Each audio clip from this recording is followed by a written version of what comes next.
A primeira pergunta é esta: como pode o mal ser vencido e existir inferno? Deus nos ama incondicionalmente, amor ágape. Como pode o Pai deixar uma alma ir para o inferno? Bom, veja bem, a resposta que o catecismo dá é o seguinte: que o inferno existe. Primeira coisa. Por quê? Jesus foi quem falou do inferno. Não é? Salva a tua alma. De que vale o homem ganhar o mundo inteiro e vier a perder a tua alma? Jesus é quem fala do inferno. Bom, então o inferno existe. Mas o inferno não foi feito para nós. O inferno foi feito para o demônio, os anjos maus. Agora, o que o catecismo diz? Que Deus não é Deus que lança alguém ao inferno. É a pessoa mesmo que se atira nele. Por quê? Porque abandona Deus radicalmente. Se ela abandona Deus radicalmente, ela opta definitivamente por uma vida sem Deus. Essa vida sem Deus é que o catecismo chama de inferno. Bom, se você quiser saber com detalhes, leia aqui o que o catecismo fala sobre o inferno. Só você procurar aqui, ele explica. Nesse livro que eu escrevi um livro que eu chamei de Dogmas da Fé Católica. Os Dogmas da Fé. Esse livro tem um capítulo inteiro sobre céu, inferno e purgatório. É dogma de fé. Não se pode negar que existe o céu, o inferno e o purgatório. Okay? Aqui, nesse livro, eu coloco toda a fundamentação bíblica da tradição da igreja e do magistério da igreja. Bom, então tá aí, pode passar. Professor, se a igreja é defensora da família e do ato sexual dentro do casamento, então por que Deus não permitiu que Jesus nascesse do ato sexual de Maria e José? Kelly Alves. Ô Kelly, veja bem. Por que Jesus não poderia nascer de um ato sexual de Maria e de José? Porque se Jesus nascesse de Maria e de José, ele seria homem. Puramente homem. Entende? E não havia na terra um sêmen humano capaz de gerar o Filho de Deus. Então Jesus teve que ser gerado pelo poder do Espírito Santo. Essa é uma primeira resposta. Tá? Agora, há outras coisas que Deus colocou aí. Por exemplo, por que uma virgem concebeu e deu à luz? O profeta Isaías já tinha anunciado lá atrás, Isaías 7,14, eis que uma virgem conceberá e dará à luz um filho. Há também algo de teológico nisso. A primeira Eva era virgem. A nova Eva, que é Maria, Deus quis também que fosse virgem. Entende? E a virgindade passou a ser para Maria um sinal de que ela seria a mãe do Redentor. Porque o profeta disse, eis que uma virgem conceberá e dará à luz um filho. Então Deus quis colocar como sinal da presença do Emanuel, o Deus encarnado, o nascimento numa virgem. Ok? Desígnio de Deus. Nós não conseguimos compreender todos os desígnios de Deus. Vamos, quem sabe, na eternidade compreender.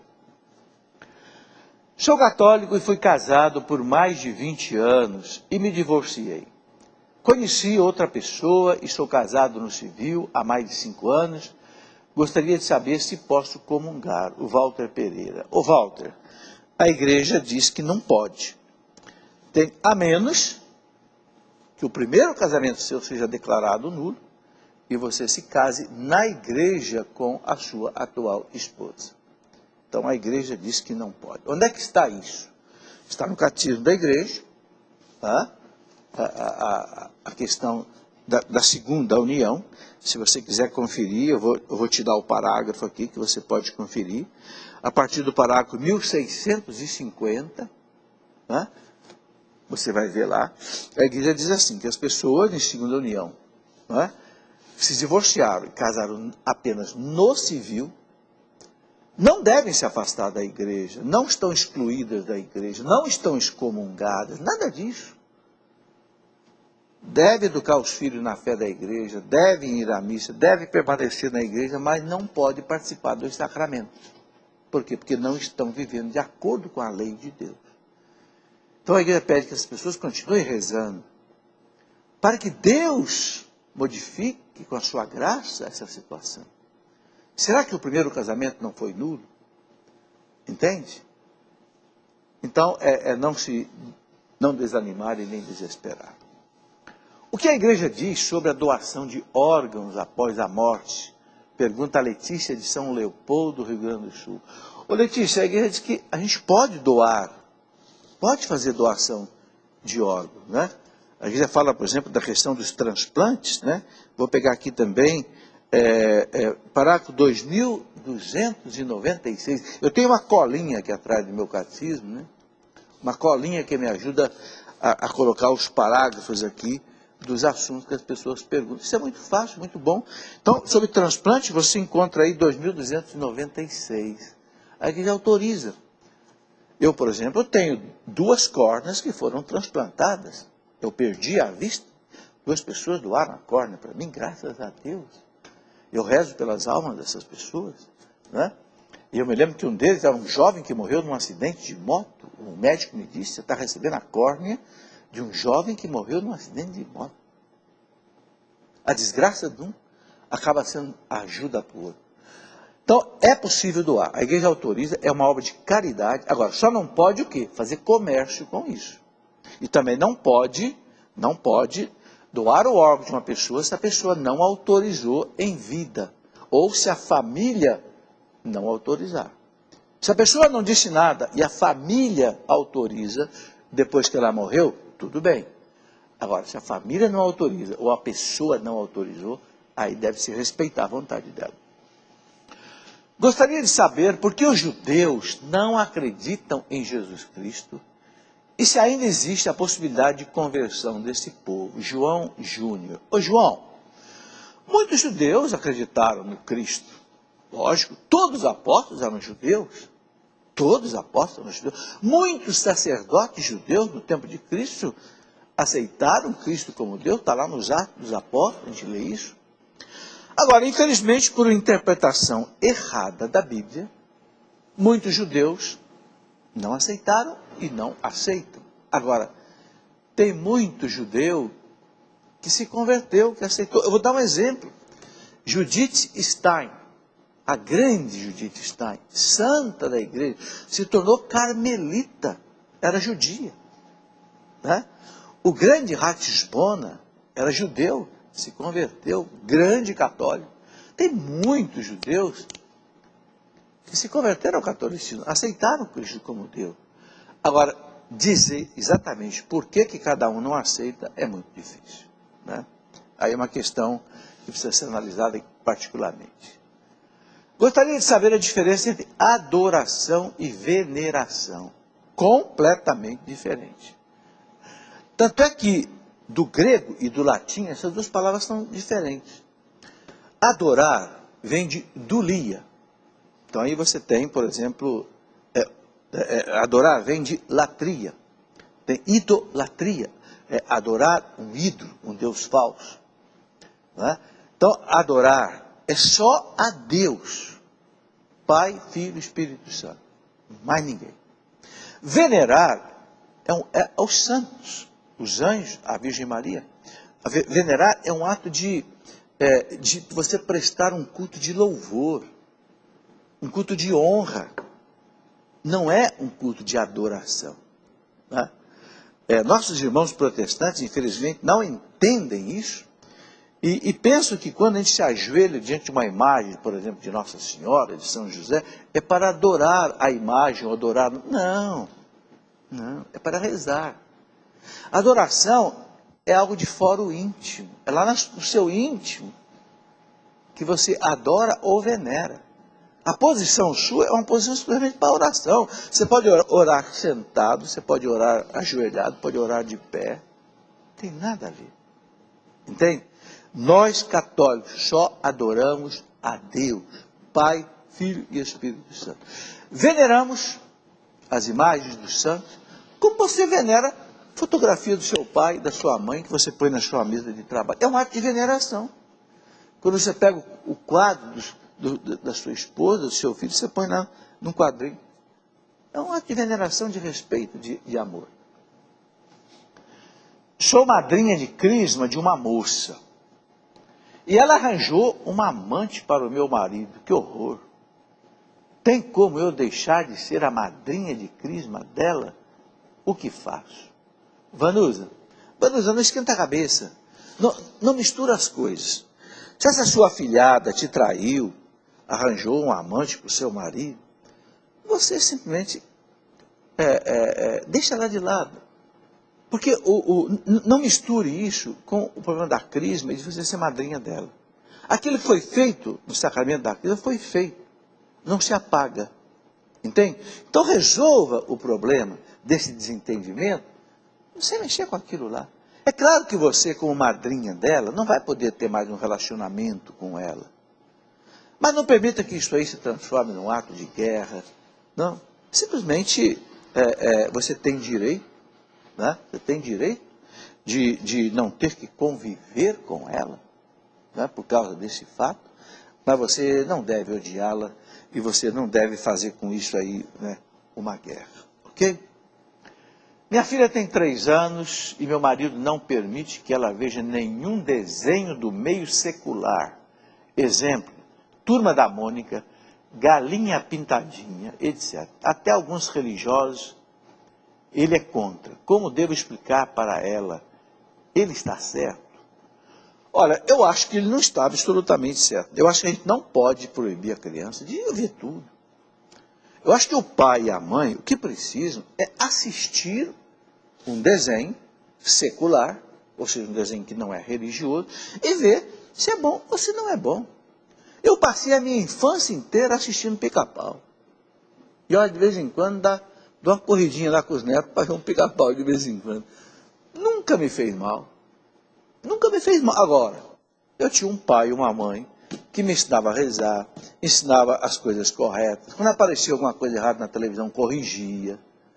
Não adianta de querer proibir tudo dentro de casa, porque depois a criança vai na casa do vizinho, do coleguinha, ele vai ver. Então, o que o pai e a mãe têm que fazer? Meu filho, isso está certo, isso está errado. E por que está errado? Não é só dizer, está errado porque está errado. Está errado por isso, por isso, por isso. Porque vai contra a lei de Deus. Porque isso aqui promove a violência, promove a impureza. Entende? É nesse sentido. Tenho visto todo mundo usando roupas e acessórios com caveiras. Não, não é todo mundo não. Eu nunca usei roupa com caveira e nem vou usar, jamais. É uma moda que tomou conta de todos nas ruas. Não gosto desse símbolo, nem eu. Pois para mim elas simbolizam a morte. É isso mesmo. Estou errada? Não está errado, você está certo. A gente não deve usar caveira. Gente, caveira é símbolo de pirata. O que os piratas faziam? Assaltavam os navios, matavam os outros, roubavam as cargas, né? Os piratas calvinistas, os piratas islâmicos, os piratas franceses, eram famosos, né? E o símbolo deles, uma caveira com um par de ossos cruzados. Sabe, isso cheira algo realmente do mal. Então, não mexa com isso, não. Ninguém gosta de cultivar a morte, né? Não, pelo amor de Deus, vai colocar uma caveira na roupa. Coloca aí a fotografia de uma moça bonita, do seu filho, do seu neto, uma caveira. A gente não pode, gente, entrar nessa. Né? Eu percebo que o mundo hoje está entrando numa moda do feio. A moda do feio, a moda do asqueroso. Para com isso. Nós temos que cultivar o belo. O belo é a expressão de Deus. Por que eu não vejo a sua caveira enquanto você está vivo? Porque não é para ver. Por que Deus revestiu a sua caveira de carnes, ossos, olhos e cabelos bonitos? Né? Porque o belo é que deve ser cultivado, e não o feio. Por favor, explique se devemos falar ou pensar enquanto o padre está abençoando o pão e o vinho, e também após a comunhão. Elisângela, eu penso que na hora que o padre está consagrando o pão e o vinho, a gente deve estar num estado de adoração. Naquele momento vai acontecer a chamada transubstanciação. A substância do pão vai se transformar no corpo de Cristo. e a substância, a essência, a natureza do vinho vai se transformar no sangue de Cristo. Ok? Então é um momento de adoração. Deus vai estar presente, se renova o sacrifício do Calvário naquele instante. E se renova de maneira presente. É a presentificação do Calvário, não é repetição nem multiplicação. O mesmo Calvário, que é teândrico. Teândrico quer dizer o quê? Ele não se perde no tempo. Ele se faz presente. Entendeu? Então é o momento máximo de adoração. Por isso que a gente se ajoelha. E o missal romano manda ajoelhar. Eu tenho visto um negócio muito errado. Padre que diz para o povo, todo mundo de pé na consagração. Está errado. Porque o missal romano, que regula a missa, manda ajoelhar na hora da consagração. Eu não estou com o missal aqui, mas é facílimo de você conferir. Então eu vou dizer bem claro para você.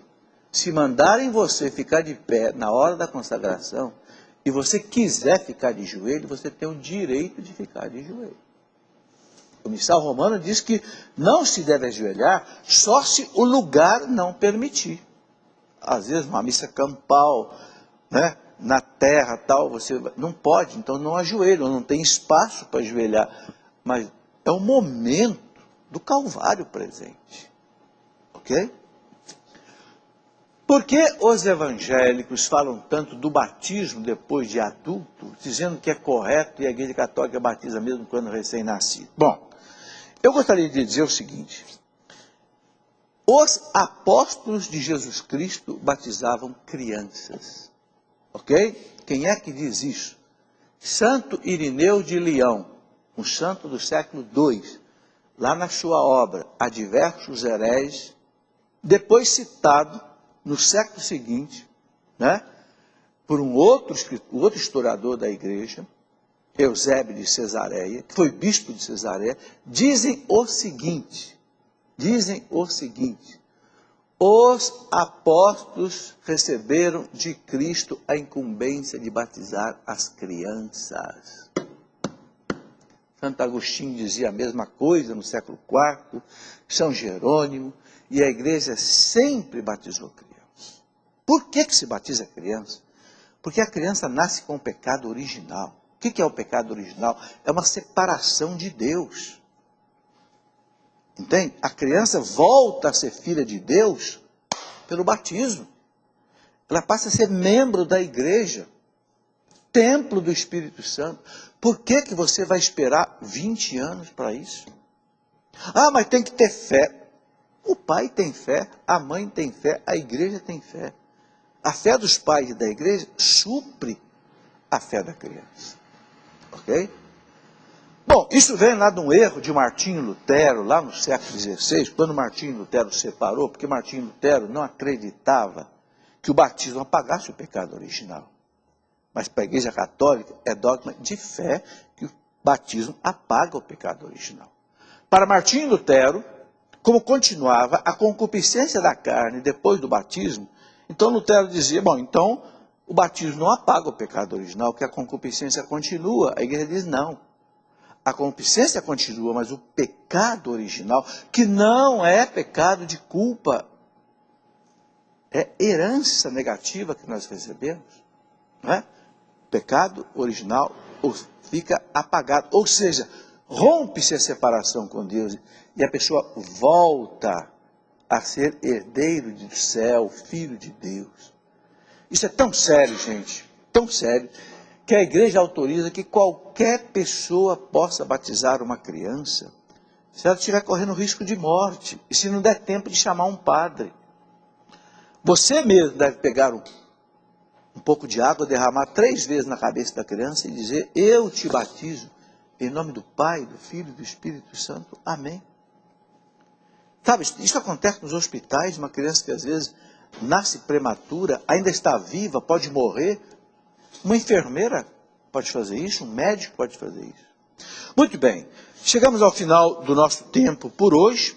Antes de encerrar, eu quero mais uma vez agradecer àqueles que ajudaram a Canção Nova a fechar a campanha Projeto Dai-me Alma no mês de janeiro.